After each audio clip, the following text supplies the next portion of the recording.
by that is it's not too expensive to fix your bike. It means they're going to charge you too much to fix your bike. So you come to a place like us and we teach you how to fix it. So first of all, because this is just about getting it MOT compliant, we're not going to worry about anything that's cosmetic. So right here, in fact I think Bob has the bad one, you've got these. So that directs air towards the engine. The one on that side is really badly damaged. Bob, are these any use to this bike? Okay, so that is what we call a cowl, or basically an embellishment. This bike was originally designed with a turbo. The man who designed it was Eric Buell. He was an ex-Harley Davidson engineer, and he got tired building Harley Davidsons, so he wanted to build something a little bit more, fun, a bit faster, a bit more nimble, and this is something what he came up with. Okay, his idea was to take the Sportster 1200 engine and rejig it so it had a bit more horsepower. He knew that he wanted to put a turbo on it, and that's where the turbo would have lived. Harley Davidson took over Buell in the middle of this project and scrapped off the turbo. So that's what that cover does. It just sits on there, covers up all the ugly bits on the engine. So speaking of covering up ugly bits, you might see when I had the camera earlier, the fuel tank's damaged. Fuel tank, that's going to be expensive.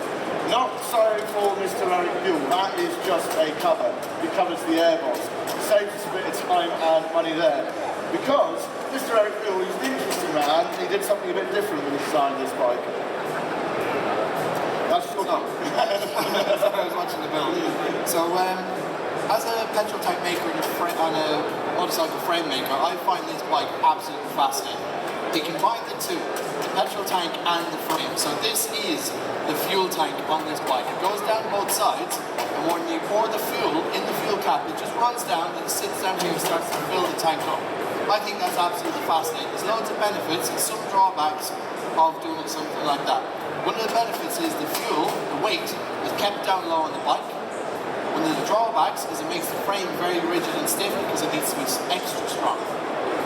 Other fascinating things that Eric Buell did was he used a Harley Davidson engine, which is not typically used on sports bikes or fast nakeds like this. So what the Harley Davidson engines have is what we call a dry sump. On the bottom of all our normal engines, we keep all the oil in a container at the bottom of the engine. When we start up the bike, it pumps it from the bottom to the top, does some fancy stuff in the middle. But on this bike, because it's a Harley engine, the oil is not kept at the bottom of the engine. It's pumped stored somewhere else. On a Harley, it's kept in a tank under your seat. Here, it's actually kept in the swing arm. The swing arm is hollow, and it's got all the oil kept on the inside of the swing arm. When the bike is ready to use it, it scavenges it back from the swing arm, pumps it back into the engine, and that's where it does its work. There's one other really fascinating thing that I think is fascinating, is the brake setup, okay? How'd you like that? Okay, so the brake disc is on the outside of the disc. That's the angle of that camera. I am being careful. So, on a conventional motorbike, the disc is mounted to the hub. This is the hub here. On this bike, the disc is mounted to the outside of the wheel. The reason for that is threefold. One, it shortens the path the force needs to take to reach the tarmac. So typically, the disc would be around here. It would have to travel up to the hub, out the spokes, to the tyre, to the contact patch, tarmac. This is a very short route from here to the contact patch on the back, okay? So that's another fascinating thing. So, if you've seen our talks earlier, one of the things we make a big point out of is none of us are professional mechanics. To set this up, we had to do a bit of rehearsing. So on the lead up to Motorcycle Live, Bob, myself and a few other staff members were coming in and setting this up, and then every day we'd go back to the machine shop and we'd have a group of different shop. There's about 8 people from the shop who are trained to do this now, and we would just run this in practice. Now, obviously that means the guys are now a lot more familiar with the bike. But the point we're trying to make to all of you, if you would come to the machine shop with us over the last few weeks, you would be able to do what's about to happen on stage. I've taken this part and put it back together again 3 times myself now, and the team have all done it about 10 times. It took a lot of hard work to get this done. I didn't think, which I wish I had thought about, is this is Motorcycle Live. Every time we've done this stunt, I've had to go back and put everything back on it. So next year, we're going to plan a little bit more. Something that has a lot less work after the stunt. At this point, we're going to...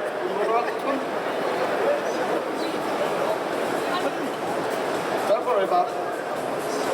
Sorry, what was that, Hannah? You've done this really tight, and I'm a woman, okay? Okay, so that's actually a valid point about today. So a lot of other manufacturers, you can hold that for them, we've got that off. A lot of other manufacturers, a lot of other companies, about 10 years ago when everyone started employing HR, PR reps, and all of that business, got a bit annoyed now. They would have made a big fuss about the gender and the preferences and the racial background of the team we have. We're not going to make a fuss about the fact we've got a load of pretty girls. If you want to come to the team, come and work with us, we don't care who you are, who you like to come to bed with, away from, do you like playing with Spaniards? Come hang out with us. It's as simple as that. We'll make you just the same as we can of all the others. Now, I'll apologise for the noise for a minute, and I'll also take the microphone off the back of the bike. With the world record, we did it with hand tools. We did that for a very specific reason. If we'd done the world record with power tools, we would have found ourselves in a position where all someone needed to beat us would be to have a faster thrill. If we do it with hand tools, they need to be faster than us. We decided to jack this up with power tools because otherwise we'd be sat here for a lot longer and it might be a little bit boring. We're trying our best to keep these things interesting. So look at that, we've got the new fronts on. There's plenty of communication that goes on during this process. So as they get the top yokes on here, we might have a little bit more drill action just to line this up properly. Another thing that's worth pointing about when coming to the shop is there's always a helping pair of hands. I'm a big guy, I can lift heavy things, I'm not trying to boast, I'm just saying that I'm comfortable lifting stuff. I have no shame in giving a buddy a ring and saying, hey, do this job, there's some heavy stuff on it, can you give me a hand? Had a collapse disc in the spine and more, it's not helpful. Another great reason to join the machine shop, you've always got someone to come and help you. How are we looking on the angle on that, guys? So we're using a rubber hammer on the top yard because it is painted. We don't want to chip off any of the paint. So what's happening here at the moment is the weight is coming down onto the forks, it's pushing them slightly off an angle. So we need to get them right. So Irina here, who's incredibly strong, is going to give that a little lift while Hannah hammers that down. Sorry, while Alex hammers that down. There we go, we're looking good, guys. Lift. Come towards us. There we go, we're on. Well done, guys. Keep that to So, we've been doing this this is day 8 now that we've done this. On the first day we did it, I said at the start of the talk, we're going to do this in less than 25 minutes. We did it in 27 minutes on the first day. We were still pretty impressed with ourselves. We did it in about 23 minutes on the second day. Yesterday, Hannah, Alex, and one of our members, Farrelly, did this job in 13 minutes and 9 seconds. So these guys are determined to beat that. We'll at least see. We've got to our interesting point at the front. So, a couple of you might be thinking, it's like, right, well, I want to go on one of those crash bikes sites, get myself a crash bike, restore it. It's a lot to take on. It is. You're not going to be able to do it this quickly, but if you come to the shop, you'll be able to. A lot of people worry about the complications of it. If you were here at our talk earlier, we explained that electrics aren't as intimidating as people think. I'll show you something pretty cool about modern bikes. So, we've got a big snake's nest of wires here that Alex is working the way through to the front. Everything in here, this horrible amount of connectors, if you don't know anything about wiring, you're looking at that thinking, that looks terrifying, I don't know what goes where. On most modern bikes, those things are designed to be idiot-proof. If you have an area of a bike where there's loads of connectors, those connectors should, theoretically, not in every case, should only go into the ones that they fit. They'll have a male and a female component, they'll only match up to that. You won't be able to wire it up wrong, you've just got to find the right wiring. It's not so common on older bikes. I've got a restored sidecar, it's a Honda Shadow 500, and when I brake, the indicators come on, and when I indicate, my brake light flashes. It's not ideal. So, we're looking pretty handlebars are upright. What Allen key are you missing? The one that you were using. Brilliant. Cool.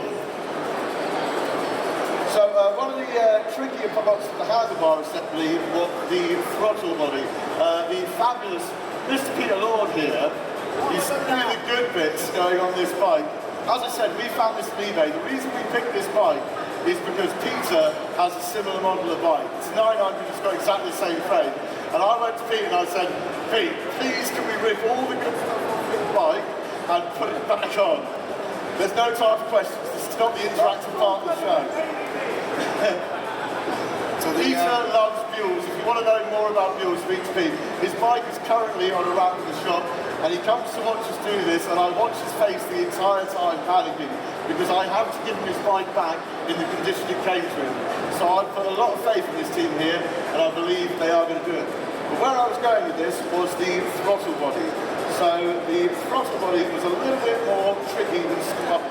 And Mr. Robert T out here will just quickly explain that. So I've been building bikes for about 16 years, and before that I was just messing around with bikes, so I have a lot of experience, and I was nothing to do with the planning of this. I handed it all over to the members in the machine shop. I said, sort that out, I've got other stuff to do. Until a few days ago when I tried to put the throttle body assembly back on, which is just the winder, the bit that you grip for your throttle, and where it goes onto the cables, and that took me a half an hour to do on my own, just that one piece.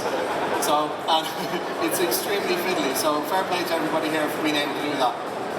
So Peter very kindly made us a tutorial video showing exactly how it goes back together. So we're getting a bit closer towards the end, guys. What I wanted to point out, as I keep pointing out, is no one on the stage is a professional mechanic. Hannah here is the head of administration for the machine shop, because Bob and I cannot do paperwork. I can't read. Alex, her main trade, she's a forklift truck driver, and Irina is a marketing executive. So whenever we turn around to new people and we're pitching the machine shop, we have people turn around to us and say, I'm mechanically illiterate, I can't do it. My answer is you were illiterate before you learned how to read. This is perfectly possible. I'm still illiterate. Well, yes. Bob's a special case. But for the most part, any of you can come on. If you'd come and spent the last week with me in the shop, I would have been able to show you how to do this. In shops about. You might have noticed that our stand is a little bit different to some of the other stands here. There's a couple of reasons for that. Number one, we're all very passionate about what we do. We don't have the corporate ethos. No one here gets paid to be here. You'll see a few of our members at the front here. Everyone wearing this logo is volunteering their time. They all have real jobs. I'm the only person who doesn't actually have a real job. We volunteer our time. My job, if you're not familiar with my work, I make very silly videos about motorbikes. That's how I met all of these lovely people. The people in the shop donate all their time because of the tremendous amount of money that we've saved in the shop. Literally thousands and thousands of pounds. We're not paying for services, we're not paying for mechanics, we're not buying our own tools because we do everything in the shop.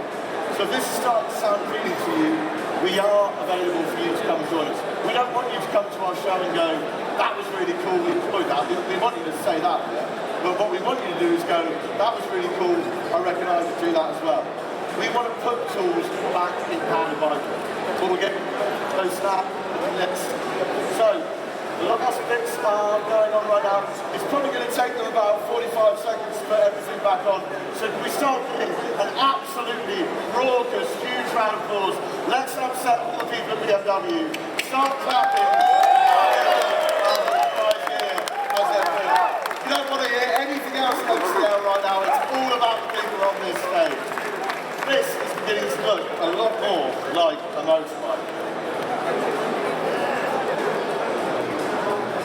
So, I think this is, structurally we're sound. So as I said, it's just got past MOT.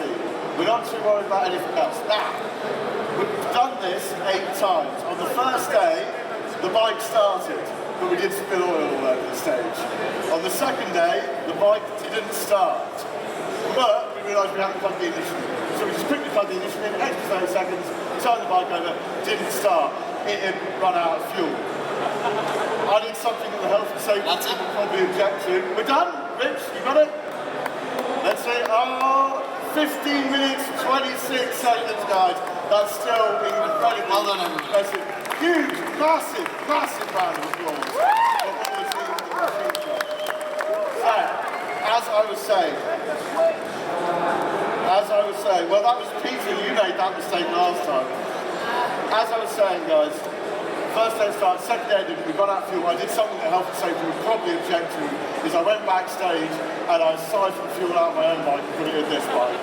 We had to have a long meeting. If you saw our welding course, we had a long meeting about that. Believe it or not, we had to have a long meeting just to start this bike on stage, which I'm hoping it's going to do. It started every other day since. Girls, how confident are you feeling? Yeah? Can we have a Hands up if you think it's going to start. Thanks for the support shot. Hands up if you think it's not going to start. Hands up if you didn't put your hand up because you're being shy and you're in public. You're like, oh no, I don't want anyone looking at me. Right. Bob, let's go through the honours. I will. Where's the other key? That's the key? Yeah. That's the key you need. Okay.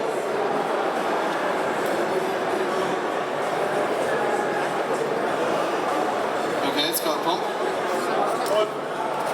Hey! Yeah! Are there any MOT inspectors in the audience? Who wants to earn a tenner? Anyone want to buy a deal? So guys, that's been the whole point of our talks. You've just watched a forklift truck driver, a marketing executive and an administrative assistant restore a bike from a complete insurance failure to something that will theoretically pass an MOT in 15 minutes and 59 seconds. So can we please have one more huge round of applause for these guys?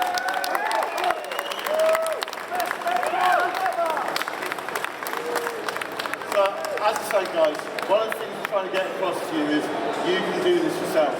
We've got a YouTube channel. We want you to